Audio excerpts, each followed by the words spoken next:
샬롬 THC아가 오늘 39번째 말씀입니다. 하가 말씀은 요한일서 2장 15절에서 16절 말씀입니다. 두 번에 걸쳐 이 말씀 따라 읽겠습니다. 이 세상이나 세상에 있는 것들을 사랑하지 말라. 누구든지 세상을 사랑하면 아버지의 사랑이 그 안에 있지 아니하니 이는 세상에 있는 모든 것이 육신의 정욕과 안목의 정욕과 이생의 자랑이니 다 아버지께로부터 온 것이 아니요 세상으로부터 온 것이라. 요한일서 2장 15절에서 16절 말씀. 이 세상이나 세상에 있는 것들을 사랑하지 말라. 누구든지 세상을 사랑하면 아버지의 사랑이 그 안에 있지 아니하니 이는 세상에 있는 모든 것이 육신의 정욕과 안목의 정욕과 이생의 자랑이니 다 아버지께로부터 온 것이 아니요 세상으로부터 온 것이라. 요한일서 2장 15절에서 16절 말씀. 샬롬, 여러분 반갑습니다. 이 아침에 하나님께서 우리를 깨우시고 깨우신 이 아침에 하나님의 은혜로 채우시기를 간절히 원합니다. 여러분 오늘 말씀을 한번 보겠습니다. 오늘 말씀은 이렇게 표현합니다.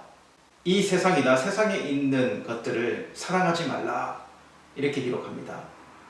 요한의 말에 우리는 먼저 의문을 제기해야 합니다. 세상을 사랑하지 말라, 이것이 무슨 말인가 라고 하는 것이죠. 왜 세상을 사랑하지 말라고 이야기하는가? 하나님이 세상을 이처럼 사랑하사, 이렇게 기록하는데 성경에서는요, 하나님도 세상을 이렇게 사랑하셨다고 하는데 왜 세상을 사랑하지 말라고 이야기하는가? 여러분, 세상은 두 가지로 분명히 구분해야 합니다.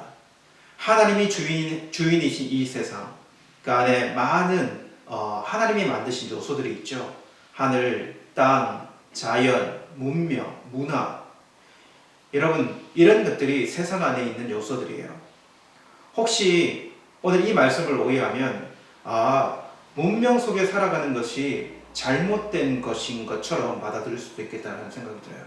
그래서 산에 들어가서 사는 것이 정말 깨끗하게 사는 것이야, 이렇게 생각해서는 안 된다는 거죠. 오늘 말씀에서 말하는 세상은요, 바로 하나님께서 창조하신 세상에 담겨있는 좋지 못한 성질을 의미한다라고 보면 됩니다. 그러니까 이것을 세상성이라고 표현하면 좋을 것 같아요. 사단이 영향을 주어서 변형시킨 영적인 세계, 사상, 가치관, 삶의 방식들, 그런 것들이 이 세상에 분명히 있습니다. 이것이 하나님께서 창조하신 세상에 엄청 큰 힘을 발휘하고 있다는 것이에요. 사람들은 이러한 세상 속에 살아가고 있습니다. 하나님이 창조하신 세상에 사단이 세상을 지배하려는 악 영향을 주는 그 세상 말입니다. 그러면서 이 세상에 있는 것들의 영향을 분명히 받는 것이죠. 여러분, 어떻게 영향을 받습니까? 세상 속에서요, 우리는 보고 듣고 말하고 사는데요, 보고 듣고 말하는 이러한 요소들, 이러한 통로들을 통해서 우리는 그 영향을 참 많이 받아요. 여러분, 이렇게 한번 표현해 봤으면 좋겠습니다. 우리 아이가 태어나서 이제 어느 정도 자랐는데요, 자라면서 믿음 안에 키운다고 노력했고, 태교도 잘했고, 그리고 좋은 말만 하면서 아이를 잘 키웠어요. 이제는 유치원 보낼 날이 되어서 아이를 유치원에 보냈습니다. 아이가 유치원에 돌아와가지고 엄마하고 많이 이야기를 합니다. 말하는데 선생님께 배운 것들을 이야기해요. 선생님 안녕하세요, 친구야 먼저 할래? 이런 것들을 유치원에서 배워서 그렇게 해요. 그런데 어느 순간이 되니까 아이 입에서 아이씨 라는 말이 나오고, 이거 내 거야, 엄마 이거 봐라, 나 이거 있다, 엄마는 없지, 이런 이야기들이 나와요. 아이가 유치원에 가서 어떤 영향을 받아온 거예요. 유치원에 가서 좋은 영향도 있지만요, 그 받은 영향 중에 욕심도 있고, 그리고 자기 자랑도 있고, 그리고 그의 입에 욕설도 들어있는 것을 보게 돼요. 영향을 받아서 그가 배우게 된 것이죠. 그에게 들어가게 된 것이죠. 여러분, 이렇게 생각해야 합니다. 아이에게는 마음이 있습니다. 그 마음이 무엇으로 채워져 있는가, 이거 참 중요하잖아요, 그렇죠? 그의 눈과 귀와 입으로 들어오고 나간 요소들에 의해서 그 마음에 선함, 악함, 아픔, 슬픔, 기쁨, 이러한 모습, 그런 영향력을 받아 이런 것들이 그 마음에 이렇게 차게 되어지는 것이죠. 이렇다고 보면 됩니다. 여러분, 사람은 무엇을 사랑하는가, 그것이 정말 중요하거든요. 여러분, 왜곡된 사랑, 그것이 중독으로 가고, 중독은 그 마음을 완전히 망가뜨립니다.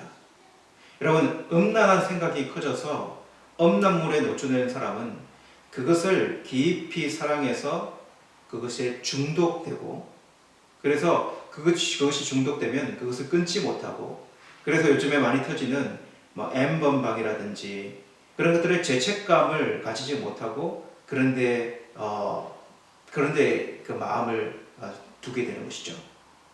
일을 하는 사람은 그것을 만약에 조절하지 못한다면 일에도 중독이 되고요.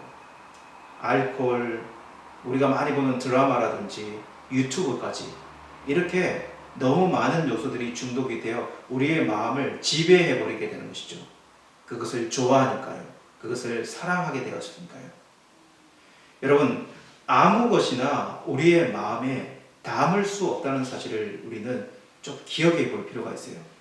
그래서 사람은 우리의 마음의 그릇이 있는데, 우리의 마음의 그릇에 무엇부터 담아야 하는가, 무엇을 담으려 해야 하는가는 정말 중요한 거예요. 자신의 정욕에 이끌리는 대로 담으려고 하는 것이 우리의 이 마음, 우리의 모습에 딱 세팅이 되어져 있는데, 그런데 자신의 정욕대로 그것을 담아내면 우리의 마음이 세상 것들로 가득해져 버린다는 것입니다. 여러분, 오늘 말씀을 보세요. 우리의 마음에 그릇이 있습니다. 그 한정된 그릇에 세상을 사랑하여 세상을 마음에 담으면 아버지의 사랑이 그 안에 있지 아니하니, 이렇게 기록되어져 있다는 거죠. 너무나 당연한 것이에요. 자신의 정욕대로 우리에게 주인 육신의 감각을 채우는 우리의 이 감각 구멍들로 모두 그 마음에 채워버린다면 우리의 눈구멍, 입구멍, 귓구멍, 육신의 정욕, 안목의 정욕, 이생의 자랑, 이러한 것들로 우리가 채워버린다면요, 우리의 마음에 무엇이 담겨지겠는가라고 하는 것이에요. 여러분, 노력해야 합니다. 이러한 세상의 것들로 채우기 전에 우리의 본성대로, 정욕대로 우리의 마음에 집어넣으려고 하는 이런 많은 것들을 저희들이 염두하면서 선한 의지를 발휘해서 하나님의 눈으로, 하나님의 생각으로, 그리고 우리의 입술로 하나님을 찬양하는 것으로, 우리의 귀로는 하나님의 말씀을 듣는 것으로 우리의 마음을 영향을 받아 채우려 해야 한다라고 하는 것입니다. 여러분, 우리의 마음에 하나님 아버지께로부터 온 것들을 먼저 채울 수 있는 저와 여러분들이 되었으면 좋겠습니다. 우리의 많은 감각기관들이 세상성이 들어오는 통로가 되지 말고 하나님의 귀한 것들이 우리의 마음에 들어오는 통로로 삼는 저와 여러분들이 되었으면 좋겠어요. 오늘 아침에 하가를 하는 이 시간에도요, 세상 것들이 우리의 마음에 먼저 채워지기 전에 하나님의 말씀이 우리 마음에 채워질 수 있도록 우리의 마음에 이 말씀이 가득 채워지기를 간절히 소망합니다. 다시 한번 이 말씀 읽겠습니다. 이 세상이나 세상에 있는 것들을 사랑하지 말라. 누구든지 세상을 사랑하면 아버지의 사랑이 그 안에 있지 아니하니, 이는 세상에 있는 모든 것이 육신의 정욕과 안목의 정욕과 이생의 자랑이니 다 아버지께로부터 온 것이 아니요 세상으로부터 온 것이라. 요한일서 2장 15절에서 16절 말씀.